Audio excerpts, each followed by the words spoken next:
Laylatul Qadr, la nuit du destin. Wa ma adraka ma Laylatul Qadr. Et qui te dira qu'est-ce que la nuit du destin? Laylatul Qadr, la nuit du destin, khayrun min alfi shahr, comme Dieu l'a dit dans le Coran. Elle est meilleure que 1000 mois, plus de 80 années. C'est-à-dire, Dieu te rappelle que même si tu as eu des déficiences, même si tu as glissé pendant le Ramadan, même si tu n'as pas assez prié, même si tu n'as pas assez évoqué, innamal a'malu bil khawatim, les actions ne valent que par leur fin, et que Dieu nous accorde à toutes et à tous une bonne fin. Et le fait que les actions ne valent que par leur fin, ça pousse l'être humain à avoir de la retenue et ne pas agir avec orgueil ou en étant trop sûr de lui. Et bien de même pour le Ramadan, les actions ne valent que par leur fin, c'est-à-dire que les meilleures des actions, les meilleurs des jours, khitamuhu misk, c'est la fin du Ramadan. Et pourquoi pas alors que le prophète nous dit il nous rappelle que c'est la dernière ligne droite. Et pour réussir cette dernière ligne droite, eh bien il faut savoir comment réagir, comment profiter, comment réussir ces 10 dernières nuits. Et il nous rappelle qu'il y a une nuit parmi ces nuits-là qui est Laylatul Qadr. Mais elle est où? Où l'a trouvé cette nuit-là? Eh bien, dans le hadith rapporté par At-Tabarani, avec une chaîne de transmission bonne, Ibn Unais a interrogé le prophète alayhi salatu wassalam. Il lui a dit, Ya Rasulallah, dans quelle nuit dois-je chercher la nuit du destin? Il voulait la trouver. Alors que bien sûr, il y a des athars, il y a des textes qui nous montrent que c'est peut-être, ou c'est plus probable qu'elle soit la 27e nuit. D'autres nous disent que c'est les nuits impaires.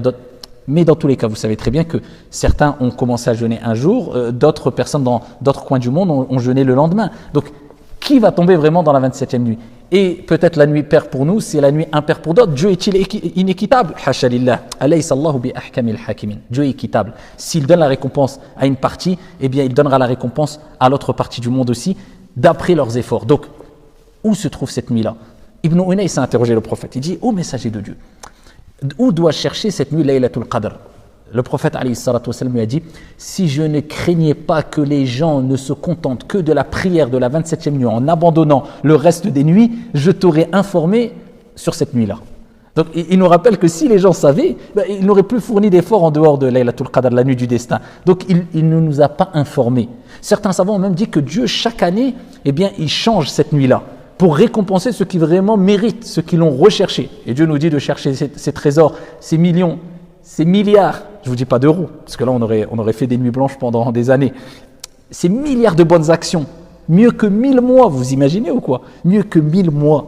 Eh bien, il nous dit, cherchez-les en fournissant un peu d'effort pendant 10 nuits.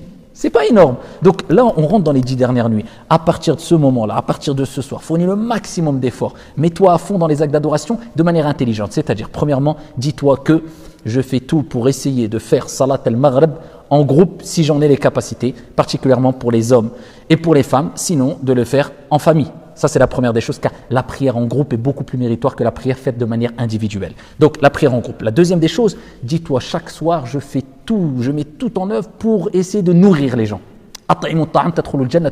Nourrissez les pauvres, les gens de manière générale. Vous rentrerez au paradis en paix. Donc, dis-toi, chaque soir, je nourris quelqu'un. Si minime soit cette quantité de nourriture, chaque soir, je nourris quelqu'un. As-sadaqa, la meilleure des aumônes, c'est celle qui est faite pendant le Ramadan. Et là, parmi les premières des choses que regretteront les gens quand ils quitteront ce bas monde, comme Dieu a dit, c'est qu'ils diront à Dieu de les remettre sur terre pour qu'ils puissent donner des aumônes.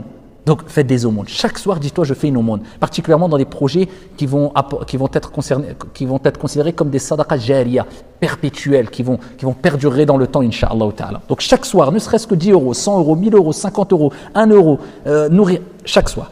Troisième des choses, chaque soir, dis je lis le Coran pour tomber dans la nuit où le Coran a été révélé, la nuit du destin, alors que je suis en train de lire le Coran, la parole de Dieu, avec méditation. Dieu dit afala yatadabbaruna al-Qur'an am ala qulubin aqfalha. Ne méditent-ils pas le Coran ou ont-ils des cadenas dans leur cœur? Essaie de méditer le Coran en lisant un exégèse, avec la page, en méditant, en ayant une certaine isolation entre toi et ton Seigneur. Al-Hassan al-Basri disait méditer 1 heure, mais préférable que de prier toute une nuit sans avoir un cœur présent. Le prophète faisait cette méditation, cette retraite spirituelle pendant les 10 dernières journées de Ramadan, et lors de l'année de sa mort, il l'a fait pendant les 20 dernières journées. Pourquoi? Car le prophète aimait se retrouver seul avec Dieu, dans l'intimité, dans cet isolement, et demander à Dieu, méditer. Et c'est ce que faisait le prophète même avant d'avoir eu la révélation. Donc, prends un temps lors de ces nuits pour te mettre en face de ton Seigneur Tabaraka wa Ta'ala, en te rappelant de toutes tes erreurs, toutes tes déficiences, et combien de fois Dieu a répondu par ton mal, parce qu'il y a de meilleur en te pardonnant, et pleure par amour pour Dieu. Demande pardon pour tout ce que tu as fait de mal. Chaque nuit, fais-les. Il ne faut jamais délaisser cela. 4e ou 5e des choses, multiplie le dhikr. Prends un chapelet et répète Subhanallah, Subhanallah, Subhanallah, Alhamdulillah, Alhamdulillah, Alhamdulillah, Allahu Akbar, Allahu Akbar, Allahu Akbar, au maximum. Essaye de le faire le maximum de fois pendant ces nuits-là. Sixième des choses, essaye de ne pas rater au moins les prières de Tarawih chaque nuit. Si tu ne peux pas, au moins de faire quelques unités de prière après Salat al-Isha en finissant par al-Witr. Et bien sûr, augmente le maximum d'invocations. Comme le prophète alayhi salatu wassalam le faisait, c'est-à-dire qu'il redoublait les efforts, eh bien toi, redouble d'efforts aussi. Aïcha disait, lorsque les 10 dernières nuits rentraient, le prophète serrait son vêtement, se consacrait à l'adoration et il réveillait sa famille pour faire quelques prières dans la nuit, se retrouver dans une ambiance spirituelle, se rapprocher d'Allah subhanahu wa ta'ala. Donc on est rentré, c'est la dernière ligne droite, retrousse tes manches, mets-toi à fond, rapproche-toi de ton Seigneur tabaraka wa ta'ala de manière sereine et apaisée, remercie Dieu.